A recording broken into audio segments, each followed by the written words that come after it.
Olá pessoal, eu vou apresentar para vocês o metabolismo de onívoros. Para a gente começar a falar no metabolismo de onívoros, a gente vai analisar primeiramente o trato digestório dos animais conforme a dieta desses animais. Se vocês perceberem, o trato digestório de carnívoros, onívoros e herbívoros, ele é diferente. Ele precisa suprir a necessidade de digestão e absorção dos alimentos ingeridos na dieta desses animais. Então, a gente vai avaliar, principalmente hoje, o trato digestório de onívoros, comparando, é claro, com carnívoros e herbívoros. Então, a gente começa ali pelo estômago. Se a gente observar, eu tenho um carnívoro na primeira imagem, o onívoro na segunda e o herbívoro ruminante na terceira. Então, ali a gente tem um herbívoro ruminante. Quando a gente começa a analisar o trato digestório, a gente começa lá pelo estômago. A gente percebe que o estômago do onívoro, comparado ao carnívoro e ao herbívoro ruminante, é menor do que dos outros animais. Por quê? Porque o onívoro ele ingere uma quantidade similar de carboidratos, lipídios e proteínas. Muitas vezes mais carboidrato ainda do que proteínas e lipídios. O estômago ele é responsável pela digestão principalmente de proteínas. Então, a gente tem ali os carnívoros com o estômago simples maior do que os onívoros. Em comparação aos ruminantes, como ele tem o estômago compartimentado, esse estômago ele é maior que dos outros animais. Entretanto, se a gente comparar os monogástricos, a gente percebe que quem tem o estômago maior são os carnívoros, ok? Depois a gente passa para a análise do intestino delgado. Ali é onde nós normalmente temos a maior diferença entre os tratos digestórios, sendo que o do carnívoro ele é o mais curto, o do onívoro tem um tamanho intermediário, enquanto dos herbívoros, aí eu posso falar tanto de herbívoros ruminantes como não ruminantes, tem o intestino delgado mais de tamanho maior do que dos outros animais. Com relação ao intestino grosso, nós temos o intestino grosso dos onívoros tende a ser mais desenvolvido do que dos outros animais, em comprimento. Entretanto, os animais herbívoros não ruminantes, eles possuem um seco, que é um local de interseção entre o intestino delgado e o intestino grosso, mais desenvolvido, porque o seco nesses animais ele faz a função do rumen dos ruminantes. Então, no onívoro em especial, o que nos interessa agora é que eles possuem essa região, a região secal, porém essa região secal ela é atrofiada, ela é pouco desenvolvida, ela não contém uma grande quantidade de bactérias, não contém um tamanho grande, porque os onívoros ingerem, em relação aos outros nutrientes, poucas fibras. Então, os onívoros eles se alimentam tanto de alimentos de origem animal como de alimentos de origem vegetal e ingerem uma quantidade similar de carboidratos, lipídios e proteínas, sendo que muitas vezes o carboidrato é o nutriente presente em maior quantidade na dieta de onívoros. A gente diz que os onívoros eles apresentam um metabolismo glicolítico, ou seja, um metabolismo em que a glicólise, a utilização da glicose como fonte de energia, é predominante em muitas células, diferente de outros animais que a gente não tem essa predominância da glicose. Então, aqui nós vamos iniciar falando um pouquinho dos hormônios que regulam o metabolismo. Nós começaremos com a insulina e o glucagon, que são hormônios sintetizados pelo pâncreas. O pâncreas ele é chamado de glândula mista porque ele possui uma porção exócrina e uma porção endócrina. Então, aqui eu tenho demonstrado as ilhotas de Langerhans, que fazem parte da porção endócrina do pâncreas. Eles secretam os hormônios, principalmente a insulina e o glucagon. E aqui nós temos a representação das células que fazem parte da porção exócrina do pâncreas, que produzem enzimas digestivas e bicarbonato para jogar então na luz do intestino delgado, lá no duodeno, para fazer a digestão dos alimentos ingeridos. A porção endócrina, ela é uma porção altamente, na verdade o pâncreas todo, ele é altamente irrigado por sangue, né, por várias artérias e também veias, e essa porção endócrina do pâncreas, ela secreta hormônios que caem na corrente sanguínea, por isso que é porção endócrina. Endo vem de dentro, sem contato com o meio externo.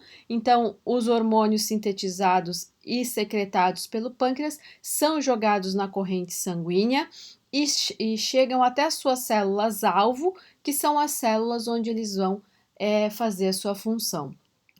Aqui tem um detalhamento um pouco maior das células pancreáticas. Em azul claro, nós temos as células beta-pancreáticas, que secretam insulina, e em azul escuro nós temos as células alfa-pancreáticas, que secretam o glucagon. A gente tem ainda as células delta-pancreáticas, que sintetizam e secretam somatostatina, que é outro hormônio liberado a partir da porção endócrina do pâncreas. O conjunto dessas células forma o que nós chamamos de ilhotas de Langerhans, que corresponde à porção endócrina do pâncreas. O pâncreas, então, ele está localizado posteriormente e inferiormente ao estômago e ao fígado. Aqui eu trouxe para vocês o comportamento das células intestinais conforme a glicemia. Então, nós temos ali demonstradas diferentes células com diferentes transportadores de glicose. Então, a glicose, ela é uma molécula altamente solúvel em água, ela é um carboidrato, é um polidroxialdeído, é um carboidrato altamente solúvel em água e que, portanto, não consegue difundir pela membrana das células, que é formada basicamente por fosfolipídios. Por isso, ele precisa de um transportador na membrana que abra um poro nessa membrana para que a glicose consiga atravessar a membrana, entrar ou sair de dentro da célula. Então, o que acontece? Quando nós estamos na primeira situação ali entre as refeições, ou por exemplo, em jejum entre as refeições, a quantidade de glicose no sangue ela é muito pequena. Isso faz com que alguns transportadores que permanecem constantemente na membrana das células, eles transportem pouca glicose para dentro e para fora dessa célula. Outros transportadores permanecem no interior da célula, aguardando um estímulo para que eles sejam então secretados. A partir do momento em que se ingere uma quantidade de açúcar, de carboidratos, principalmente glicose, e ela começa a ser absorvida por esses transportadores chamados SGLT1, que são transportadores de glicose dependentes de sódio, eles fazem um contratransporte de glicose e sódio. Então, ele troca um sódio por uma glicose para entrar dentro da célula. São transportadores presentes na membrana do lúmen intestinal. Então, a glicose chega por ali e entra através de um contratransporte de sódio para dentro da célula intestinal. A partir dali existe o transportador de glicose do tipo 2, chamado GLUT2, que faz então o transporte da glicose para dentro da corrente sanguínea. A partir do momento em que a glicose aumenta na corrente sanguínea, ela estimula a produção de insulina e secreção de insulina para a corrente sanguínea. A insulina chega nestas células intestinais, dos enterócitos, e estimula a chegada de novos receptores à membrana das células dos enterócitos para aumentar então o transporte e a absorção de glicose para dentro da corrente sanguínea, aumentando assim o que a gente chama de glicemia. Então, os SGLT1 e os glúteos, nós temos uma variedade bastante grande de glúteos, todos numerados entre si, que são dependentes de cada tecido apresenta um tipo de glúteo diferente, são transportadores de glicose na membrana das células. Então, a insulina estimula a chegada de GLUT2 na membrana do enterócito para aumentar a absorção de glicose nessas células. Aqui eu tenho novamente só a demonstração da absorção de glicose pelo sistema do SGLT1, que faz o contratransporte com sódio da glicose. A galactose também é absorvida pelo mesmo transportador. E eu tenho um glúteo que chama GLUT5, que é responsável pela absorção de frutose. Todos eles na membrana basal interna do enterócito chegam à corrente sanguínea através do GLUT2. Outros glúteos presentes nas células, agora no sistema nervoso central, nós temos grande quantidade de GLUT1. O GLUT1 ele apresenta poros bastante grandes na membrana das células, permitindo a entrada de grande quantidade de glicose para essas células. Então, os capilares sanguíneos, eles chegam no sistema nervoso central trazendo glicose e grande quantidade de glicose sai através desses capilares, através dos GLUT1. Nos neurônios, nós temos uma grande quantidade de glúteos do tipo 3 que favorecem a entrada de glicose para dentro das células neuronais.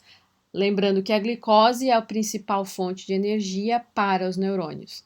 Então, agora eu trouxe aqui para vocês uma lista de glúteos, ninguém precisa decorar essa lista, só precisa entender que nós temos vários tipos de glúteos e esses glúteos são transportadores de glicose na membrana das células, assim como nós temos dois tipos de transportadores de glicose dependentes de sódio, ok?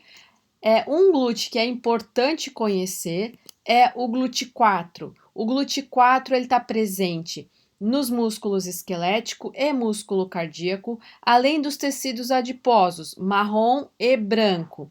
E ele medeia, então, o transporte de glicose que é estimulado pela insulina. Ou seja, estes glúteos, eles normalmente estão dentro das células e não na membrana das células. Eles só chegam à membrana das células a partir de um estímulo feito pela insulina. Isso significa que as células musculares, esquelética e cardíaca, assim como as células adiposas, elas apenas absorvem glicose se eu tenho um aumento da glicemia, que leva então ao aumento na secreção de insulina. O GLUT4, ele é um glúteo dependente de insulina. Ele só vai chegar na membrana das células e permitir a entrada de glicose nas células se houver a presença de insulina na corrente sanguínea, ok? Voltamos a falar dele daqui a pouco. Então, olha só, aqui eu tenho para mostrar para vocês o estímulo na célula beta-pancreática da liberação de insulina. O que ocorre na célula beta-pancreática quando aumenta a glicemia?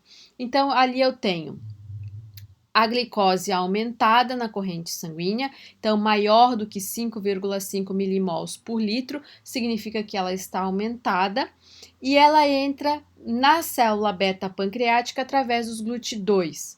A partir do momento em que ela entra na célula beta-pancreática, ela é fosforilada no carbono 6 pela glicoquinase, formando glicose 6-fosfato. A glicose 6-fosfato é então convertida em piruvato, que entra na mitocôndria. A partir daí ocorre o ciclo de Krebs, a cadeia de transporte de elétrons e o aumento da síntese de ATP dentro da célula. Então, aumenta a relação ATP-ADP. O que significa isso? O ATP aumenta em detrimento da diminuição de ADP. Com o aumento de ATP, ocorre uma inibição de canais de potássio na membrana da célula. Isso faz com que ocorra uma retenção de potássio dentro da célula beta-pancreática. Com essa retenção de potássio, começa a ficar mais positivo o interior da célula, causando uma despolarização da membrana, o que leva à abertura de canais de cálcio nesta membrana. Então, no canto inferior direito da imagem, mostra a entrada de cálcio decorrente da despolarização da membrana celular. Isso faz com que ocorra uma série de reações intracelulares estimuladas pelo cálcio que ancoram as vesículas que armazenam insulina dentro da célula à membrana. A partir do momento em que ocorre a fusão das vesículas de insulina na membrana das células pancreáticas, a insulina é liberada na corrente sanguínea. Então, aqui eu tenho mais uma forma de demonstrar todo esse processo para vocês. Então, lá na célula beta, aumentando a glicemia, os transportadores GLUT1 e 2, principalmente nós temos o GLUT2 na membrana, permitem a entrada de glicose na célula, que é imediatamente fosforilada. A partir daí ocorre a glicólise, o ciclo de Krebs e o aumento da secreção, da produção de ATP dentro da célula. Com o aumento da produção de ATP dentro da célula, ocorre a inibição de canais de potássio que bombeia o potássio para fora da célula. Isso faz com que o potássio fique retido dentro da célula e ocorre então uma despolarização da membrana celular. A partir daí começa a entrar tanto o sódio, mas principalmente o cálcio, que é importante ao desencadear uma série de reações intracelulares para que ocorra a fusão das vesículas que guardam ou armazenam insulina dentro da célula.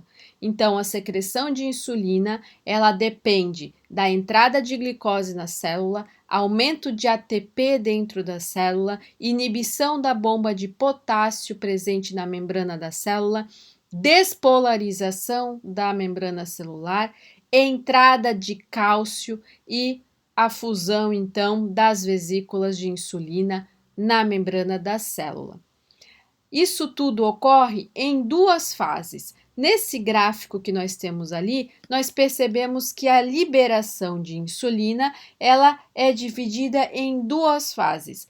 Ela ocorre inicialmente quase que imediatamente após a ingestão de carboidratos. Então, nós temos dois pools, dois concentrados de vesículas de insulina na membrana intracelular, na célula beta-pancreática. Uma que está próxima à membrana, pronta para ancorar na membrana assim que vir o estímulo do cálcio, e a outra que está guardada no interior da célula, mais distante à membrana celular.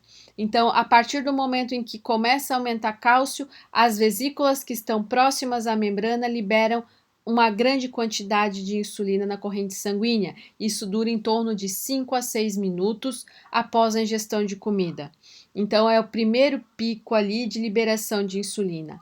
Após a liberação dessas vesículas, dessa insulina na corrente sanguínea, as outras vesículas armazenadas no interior da célula, distantes da membrana, precisam ser mobilizadas para junto da membrana para que elas possam ancorar a membrana. Isso leva um certo tempo em que ocorre, então, normalmente um pico em torno de meia hora após a ingestão de alimento. Então, nós temos 2 picos de liberação de insulina. O primeiro é nos primeiros 5 minutos após a ingestão de comida e o segundo após 30 minutos da liberação da ingestão de alimentos. A partir daí, a insulina vai sendo liberada constantemente em um platô até que a glicemia baixe, ok? Aqui tem a molécula da pré-insulina. Quando a insulina ela é sintetizada, ela é sintetizada na forma de pré-insulina, que é essa proteína pequena ali, que é composta por 2 cadeias, cadeia A e cadeia B. Então, nós temos a cadeia A ali, desde o aminoácido 1 no interior da proteína até o aminoácido 21, e a cadeia B do aminoácido 1 no lado exterior da proteína até o aminoácido 30. Então, essas são as 2 cadeias, A e B da insulina. Essas cadeias elas são unidas por um peptídeo de conexão, chamado peptídeo C. A partir do momento em que a insulina ela é sintetizada dessa maneira, ela é armazenada nas vesículas intracelulares e estas vesículas elas possuem uma enzima, uma protease que degrada então, que cliva o peptídeo C das cadeias A e B. Então, dentro da vesícula eu tenho a insulina ativa, que é formada apenas pelas cadeias A e B, e também tem o peptídeo C, que é desconectado, então, hidrolisado da proteína original. Então, quando libera a insulina, libera tanto a quantidade de insulina ativa, cadeias A e B, e também libera o peptídeo C. Por isso que muitas vezes se faz também a dosagem não só de insulina, mas de peptídeo C na corrente sanguínea, porque aí você tem também a ideia de quanta insulina está sendo liberada.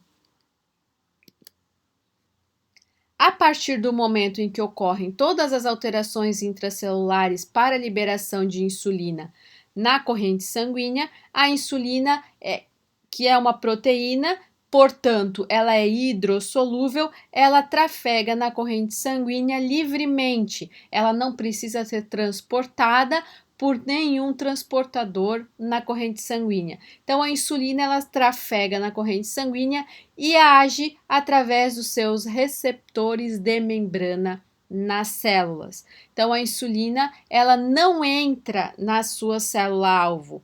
A insulina ela age através de receptores de membrana. O que são receptores de membrana? São receptores que reconhecem a insulina.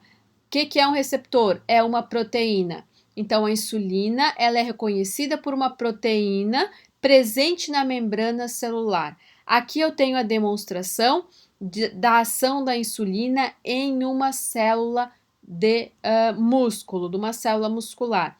Então, a partir do momento em que a insulina se liga no seu receptor, mas não entra nele, na célula, ela vai desencadear uma série de reações intracelulares que vai culminar na regulação do metabolismo. A primeira e mais rápida ação da insulina na célula muscular, a gente percebe na região superior ali, que é a translocação do GLUT4 que estava dentro da célula para a membrana celular. A partir do momento em que ele chega na membrana celular, ocorre a entrada de glicose dentro das células musculares. Isso é a principal ação para a diminuição da glicemia estimulada pela insulina. Então, a insulina se liga no receptor de membrana, desencadeia reações intracelulares para a translocação, a ancoragem dos GLUT4 na membrana da célula muscular. Isso faz com que a célula muscular aumente a captação de glicose para dentro da célula. Ao mesmo tempo, ocorrem reações celulares em direção ao núcleo da célula, aumentando a transcrição gênica para aumentar, então, o crescimento celular, além do aumento da produção e da ativação de enzimas relacionadas ao metabolismo da glicose, ao metabolismo de lipídios e de proteínas nessa célula. Então, a insulina tem várias funções para aumentar a glicose intracelular, diminuindo a glicemia e armazenar a glicose dentro da célula, seja na forma de glicogênio ou na forma de lipídios. Aqui eu tenho outra demonstração da ação da insulina. Ali em cima, na região do meio ali da imagem, nós temos a insulina, que seria essa cadeia A e B. Quando ela se liga no seu receptor de membrana, ela estimula a produção de substâncias dentro da célula que vão fazer a função dela em duas frentes. Uma frente é a translocação dos GLUT4 para a membrana para aumentar a produção, a entrada de glicose na célula. A partir do momento em que a glicose entra na célula, a insulina age via outra frente, ativando enzimas para o armazenamento da glicose, como a glicogênio sintase, que armazena a glicose na forma de glicogênio, assim como a ácido graxo sintase, que converte o excesso de glicose em ácidos graxos. Aí nós temos ainda a outra frente de sinalização para o aumento de síntese de proteínas específicas dentro da célula. Aqui eu tenho um resumo das ações da insulina em alguns tecidos. Então, no músculo e no tecido adiposo, ela aumenta a captação de glicose pelas células. Como? Aumenta a translocação do transportador GLUT4 presente nessas células para a membrana das células, aumentando a entrada de glicose nessas células. No fígado, ela aumenta também a captação de glicose nas células, porém, ela não age através do GLUT4, porque eu não tenho GLUT4 na membrana da célula hepática. Eu tenho um aumento da glicoquinase, que é a enzima que fosforila a glicose. Então, ela aumenta a expressão dessas enzimas, aumenta a síntese dessas enzimas em decorrência à ação da insulina, fazendo com que essas enzimas sejam mais rapidamente fosforiladas e, consequentemente, aumenta a síntese de glicogênio nas células hepáticas e também no músculo, ativando a glicogênio sintase. Quanto mais enzima fosforilada quanto mais glicose fosforilada eu tenho, mais glicose para ser armazenada na forma de glicogênio eu tenho. Em paralelo, ela diminui a degradação de glicogênio através da diminuição da ação da glicogênio fosforilase, que é a enzima que degrada glicogênio. A insulina também aumenta a glicólise e a produção de acetil-CoA através do aumento, principalmente de fosfofrutoquinase 1, que é uma das enzimas reguladoras da glicólise, tanto no fígado como no músculo, e aumenta também a ação do complexo piruvato desidrogenase, que forma acetil-CoA. Então, são enzimas que estão relacionadas à degradação de glicose. Então, como é que eu vou tirar a glicose do sangue? Aumentando a entrada dentro da célula muscular e adiposa, aumentando o armazenamento dela em glicogênio e aumentando a sua degradação para a produção de energia. Além disso, a insulina ainda converte o excesso de glicose em lipídios, aumentando a síntese de ácidos graxos no fígado, através do aumento da acetil-CoA carboxilase, que é a enzima primária ou a primeira enzima para a síntese de ácidos graxos no fígado.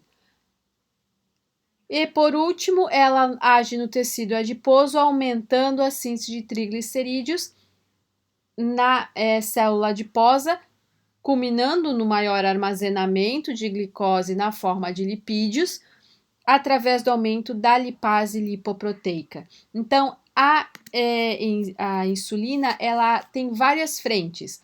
Em resumo, ela aumenta a entrada de glicose nas células musculares e adiposas e aumenta o armazenamento da glicose na forma de glicogênio e na forma de lipídios. Agora nós vamos falar de um hormônio que a gente chama de hormônio contrarregulador da insulina. O glucagon, ele é um hormônio sintetizado nas células alfa-pancreáticas das ilhotas de Langerhans, do pâncreas.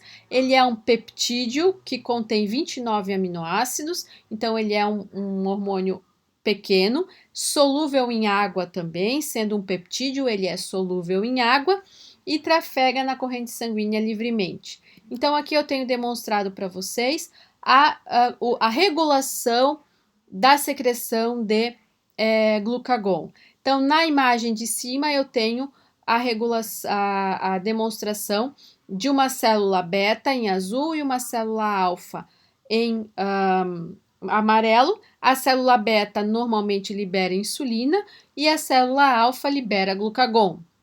Quando a glicose está baixa na corrente sanguínea, tem pouca glicose entrando na célula beta, portanto, eu não tenho a liberação, a secreção de insulina na corrente sanguínea. Quando dessa maneira, eu não tenho uma inibição da liberação de glucagon. Então, quando a glicemia está baixa, a célula alfa libera glucagon na corrente sanguínea. Ao contrário, se eu tenho aumento na liberação, na quantidade de glicose entrando na célula beta, eu tenho a secreção de insulina pelo processo que nós vimos anteriormente. A insulina, ela age de forma parácrina, ou seja, ela age nas células adjacentes, nas células alfa das ilhotas de Langerhans, inibindo a secreção de glucagon por essas células. Então, eu tenho, a partir do momento em que libera insulina na corrente sanguínea, a insulina ela age nas células alfa pancreáticas, inibindo a secreção de glucagon. Em paralelo, nós temos a liberação de somatostatina das células delta pancreática, que também agem inibindo a secreção de glucagon nas células alfa. Então, eu tenho dois hormônios ali regulando a secreção de glucagon. Então, eu nunca vou ter na corrente sanguínea, de forma normal, a insulina e o glucagon liberados ao mesmo tempo. Por quê? Porque a insulina inibe a secreção de glucagon. Se eu tenho insulina, eu não tenho glucagon. Se eu não tenho insulina, eu libero glucagon. A partir do momento em que o glucagon é liberado na corrente sanguínea, ele age em receptores de membrana como a insulina. Por quê? Porque ele é um hormônio peptídico, ele é solúvel em água, então ele não consegue entrar nas células onde ele vai agir, nas suas células-alvo. Ele precisa se ligar em receptores que o reconhecem, desencadeando então uma série de reações intracelulares que vão culminar na ativação de diversas proteínas intracelulares e, por conseguinte, ele vai desempenhar a função dele. Se ele é liberado quando há uma diminuição na quantidade de glicose no sangue, o efeito dele é aumentar a glicemia. Então, o glucagon, ele aumenta a glicemia até o valor normal base de insulina para aquele indivíduo. Ele não aumenta a glicemia além do normal. Ele não é um hormônio hiperglicêmico. Entretanto, ele mantém a glicemia nos seus valores normais. Se eu tenho diminuição da glicemia, o glucagon vai agir para que a glicemia seja normalizada. Como ele faz isso? De diversas maneiras. Ele aumenta a gliconeogênese, então ele vai agir ativando diretamente enzimas chaves na gliconeogênese, como por exemplo a fosfenolpiruvato carboxilase, que é uma das principais enzimas relacionadas à gliconeogênese. Ele ativa também a bifosfo bifrutoquinase, que é uma enzima relacionada presente na glicólise. Então, ele aumenta a síntese de glicose a partir de outros componentes, como principalmente o glicerol. A utilização de glicerol proveniente dos triglicerídeos, ela é utilizada na célula hepática para a síntese de glicose. Então, a glicose é secretada da célula hepática para a corrente sanguínea. Além disso, ele aumenta a glicogenólise hepática através da ativação da glicogênio fosforilase. A glicogênio fosforilase é a enzima que degrada glicogênio nas células. A enzima hepática, ela é dependente de glucagon.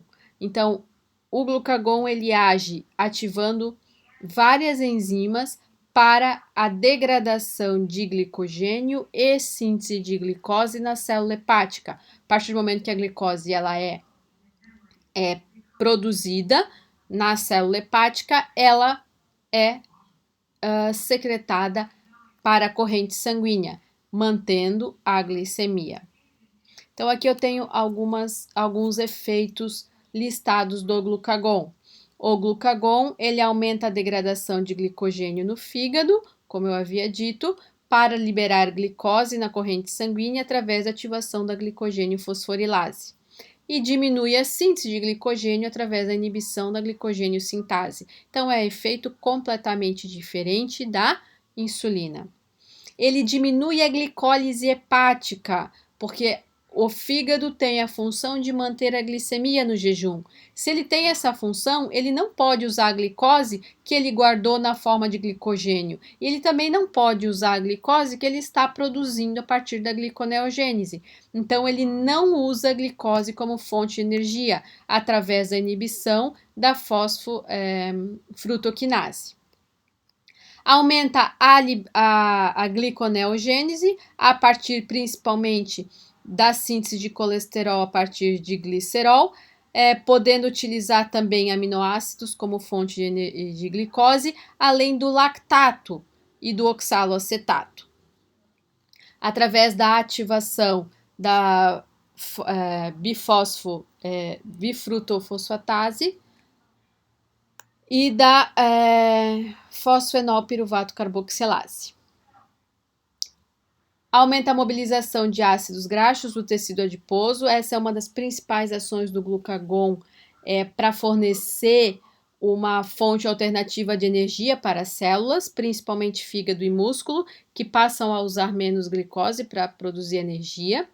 E aumenta a cetogênese, que é a formação de corpos cetônicos a partir de ácidos graxos. Então, os ácidos graxos, eles são degradados não somente para a produção de energia, mas também para a síntese de corpos cetônicos pelo fígado. Assim, até os neurônios têm uma fonte alternativa de energia a não ser a glicose.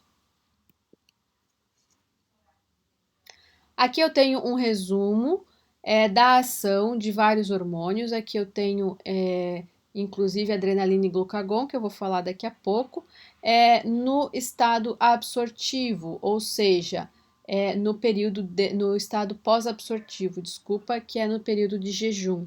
Então, como que o metabolismo se comporta a partir da falta de glicose? Quando você tem uma diminuição da glicemia, você primeiramente libera glucagon.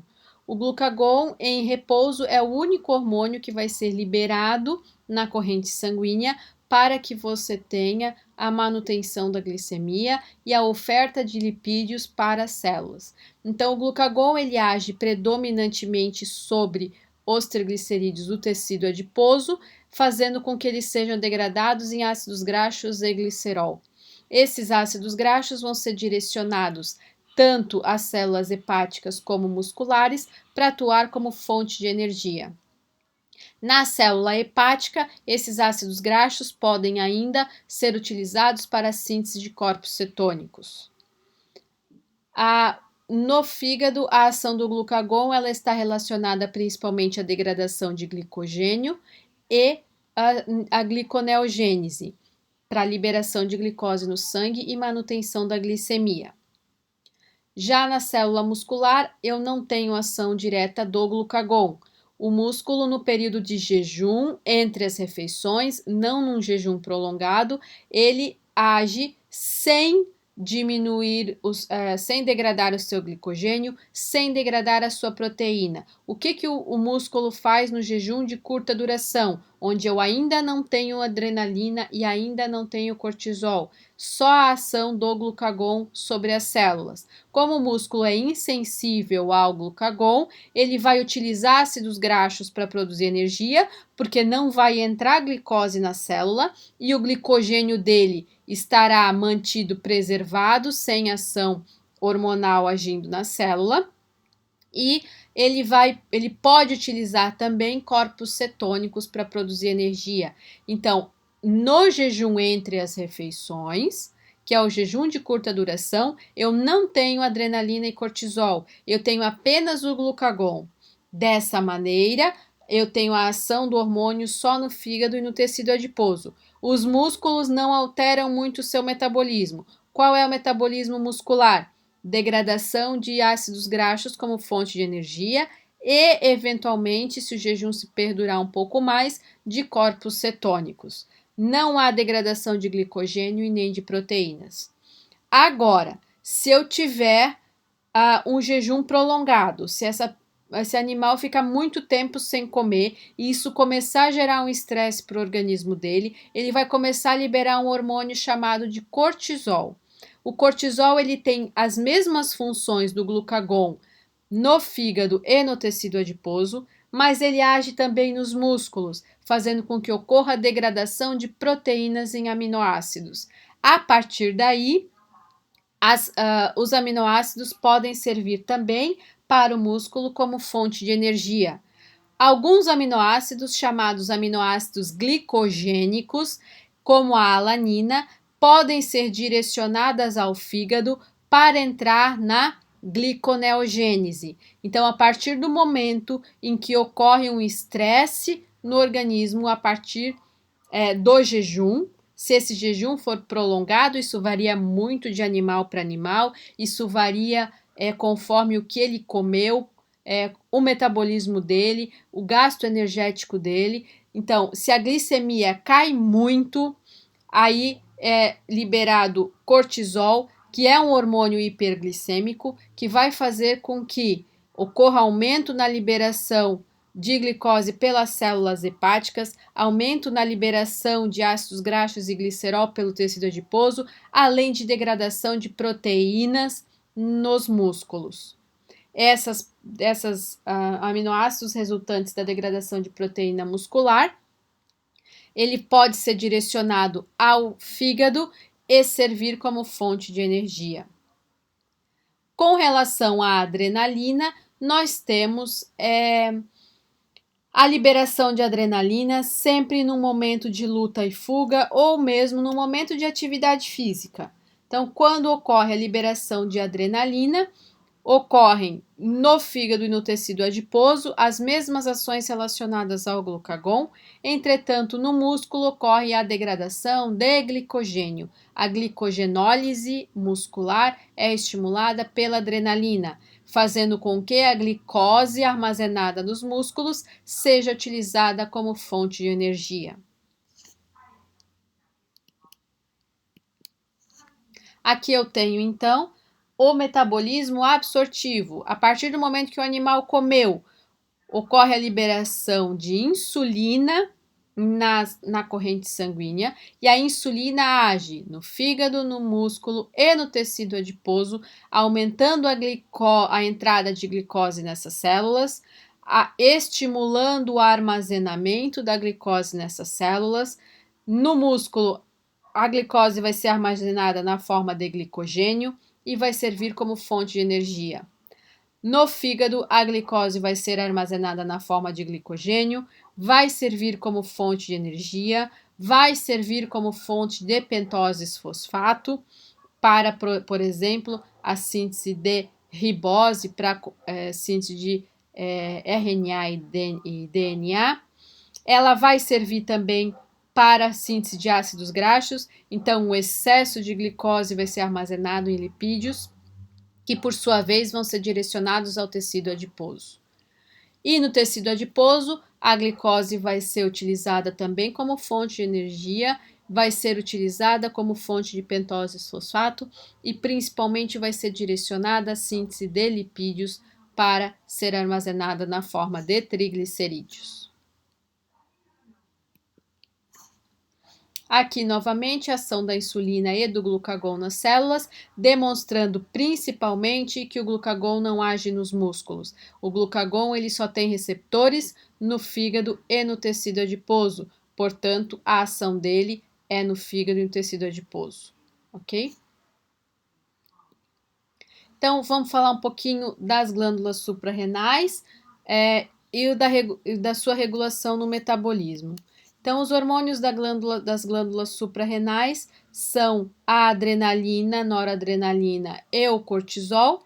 O cortisol ele é secretado a partir do córtex adrenal. Então, ali eu tenho a imagem de uma glândula suprarrenal cortada ao meio e eu tenho uma região mais externa, que eu chamo de região cortical, que é o córtex adrenal, que secreta cortisol. E eu tenho a região mais interna, que eu chamo de medula adrenal. A medula adrenal secreta adrenalina e noradrenalina. As principais ações da adrenalina e da noradrenalina são o aumento da lipólise no tecido adiposo, degradação de triglicerídeos e o aumento da glicogenólise muscular. Enquanto o cortisol age em várias frentes, aumentando a gliconeogênese, que é a produção de glicose, aumentando a lipólise, principalmente no tecido adiposo. Ele ajuda também na formação de proteínas estruturais e na manutenção da homeostase do cálcio e do fosfato. A síntese de cortisol se dá através do colesterol. O cortisol ele é chamado de hormônio esteroide, uma vez que ele é sintetizado a partir do colesterol.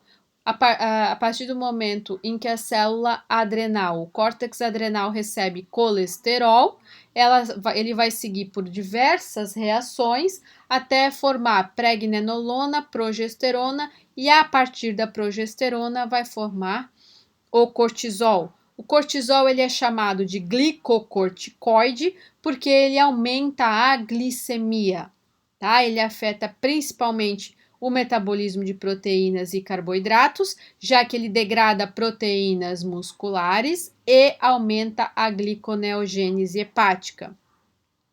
Ele suprime ainda a resposta imune, inflamação e as reações alérgicas. Então, aqui eu tenho a demonstração da liberação de cortisol. A liberação de cortisol ela é estimulada por uma região do sistema nervoso central chamada hipotálamo. O hipotálamo é um órgão neuroendócrino que conecta o sistema nervoso ao sistema endócrino. Então, qualquer estresse, seja físico ou emocional, o que tira a homeostasia do corpo, pode ser uma dor crônica, por exemplo, estimula o hipotálamo a liberar um hormônio que nós chamamos de CRF. O CRF é o hormônio liberador de corticotrofina, que chega na glândula hipófise e estimula a liberação de adrenocorticotrofina, que é o ACTH. A hipófise libera o ACTH, que vai lá na suprarrenal através da corrente sanguínea e estimula o córtex adrenal a liberar cortisol. O cortisol age sobre o metabolismo celular e alivia, então, com os seus resultados, os estímulos de estresse que estão estimulando a sua liberação. Ao mesmo tempo, o próprio cortisol vai na hipófise e no hipotálamo e inibe a secreção de ACTH e CRF, fazendo com que a secreção de cortisol seja controlada, não tenha uma liberação excessiva de cortisol. A gente só vai ter uma liberação excessiva de cortisol se o estímulo, que é o estresse, for maior do que a capacidade do próprio cortisol inibir a sua secreção. Então, aqui eu tenho os principais efeitos do cortisol sobre o metabolismo. Nos músculos, a principal ação é aumentar a proteólise. É um hormônio proteolítico que aumenta, então, a degradação de proteínas musculares. Além disso, então, ele diminui a proteogênese, que é a síntese de proteínas. Ele diminui ainda a utilização de glicose pelas células através da inibição da sensibilidade à insulina pelos músculos. O que acontece então? O músculo degrada proteínas, utiliza essas proteínas para produzir energia e os aminoácidos glicogênicos são direcionados ao fígado para a síntese de glicose. No fígado, o cortisol tem duas frentes para aumentar a gliconeogênese: o aumento da atividade das enzimas da gliconeogênese, além do aumento da quantidade dessas enzimas. No tecido adiposo, o cortisol aumenta a lipólise, a degradação de lipídios no tecido adiposo, através da diminuição da utilização da glicose e da sensibilidade à insulina por essas células. Como o cortisol ele age muito sobre a sensibilidade das células à insulina, ele diminui a sensibilidade das células à insulina. Se ele estiver sendo secretado constantemente durante muitos anos em altas concentrações no sangue, isso acaba gerando nessas células uma resistência à insulina.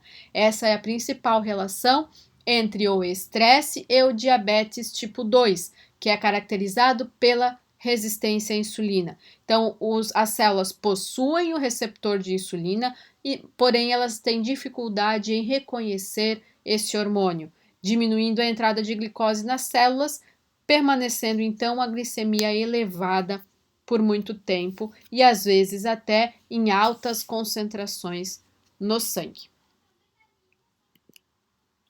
Com relação à adrenalina, nós temos a sua síntese a partir da tirosina, que é um aminoácido aromático. Esse aminoácido ele sofre várias reações dentro da medula adrenal, gerando então a noradrenalina e a adrenalina.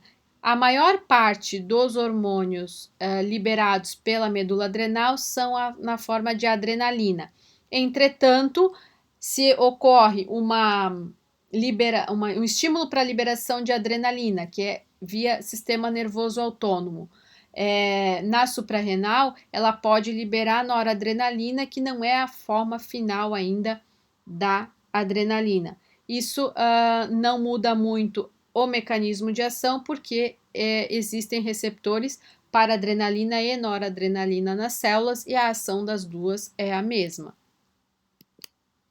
No caso da noradrenalina, ela é liberada constantemente na corrente sanguínea, enquanto a adrenalina ela é liberada mais em picos através do estímulo do sistema nervoso autônomo simpático. Então, os principais efeitos destes hormônios, adrenalina e noradrenalina, sobre o metabolismo. No fígado, elas aumentam a glicogenólise e a gliconeogênese, ou seja, a degradação de glicogênio e a produção de glicose para jogar essa glicose na corrente sanguínea. No tecido adiposo, aumenta a liberação de lipídios da corrente sanguínea através do aumento da lipólise, degradação de triglicerídeos, para que as células tenham uma alternativa para a produção de energia que não só a glicose. Além disso, a adrenalina age nas células pancreáticas, aumentando a liberação de glucagon e diminuindo a ação da insulina. A adrenalina também age na glicogenólise muscular, estimulando a degradação de glicogênio muscular, o que é importante principalmente num período de contração muscular em que a célula não consegue absorver grande quantidade de glicose e ela precisa mobilizar a sua glicose interior para produzir energia de forma anaeróbica. Lembrando que a produção de energia via anaeróbica leva à produção de ácido lático pelas células. Então, quando o músculo está contraído, ele diminui momentaneamente o fluxo sanguíneo nessas células através da compressão de capilares que irrigam essas células pela diminuição de tamanho do músculo e alargamento das suas fibras musculares. Os capilares que trazem sangue para esse músculo, eles ficam comprimidos, diminuindo a chegada de oxigênio nessas células. Dessa maneira, o músculo que precisa de ATP, de energia, ele precisa de uma forma de produção de energia com menos oxigênio ou sem oxigênio. Essa é a forma de produção de energia anaeróbica. Então, até o músculo relaxar, eu não vou ter oxigênio suficiente para a produção de energia aeróbica. Então, eu preciso ter glicose lá dentro para conseguir degradar ela em ácido lático para retirar pelo menos um mínimo de energia para a célula. Então, a adrenalina, ela vem sempre que você precisa de contração muscular. No momento de luta e fuga, no momento de luta de predador e caça, momento de fuga da caça e do predador, no momento de atividade física desse animal. Então, sempre que ele precisa de uma demanda maior de contração muscular, ele diminui momentaneamente a sua oxigenação muscular, fazendo com que ele precise exclusivamente de glicose para produzir energia. Por isso que ele não pode degradar rapidamente e em qualquer jejum o seu glicogênio muscular. O glicogênio muscular é exclusivo para momentos de contração muscular. E quem vai dizer para ele que ele pode degradar o glicogênio é a adrenalina, ok? Ainda por último, a noradrenalina tem efeitos semelhantes, da adrenalina, porém ela é 100 vezes mais potente nas suas ações. Obrigada, pessoal. Estudem essa parte que é importante para entender todo o metabolismo comparado.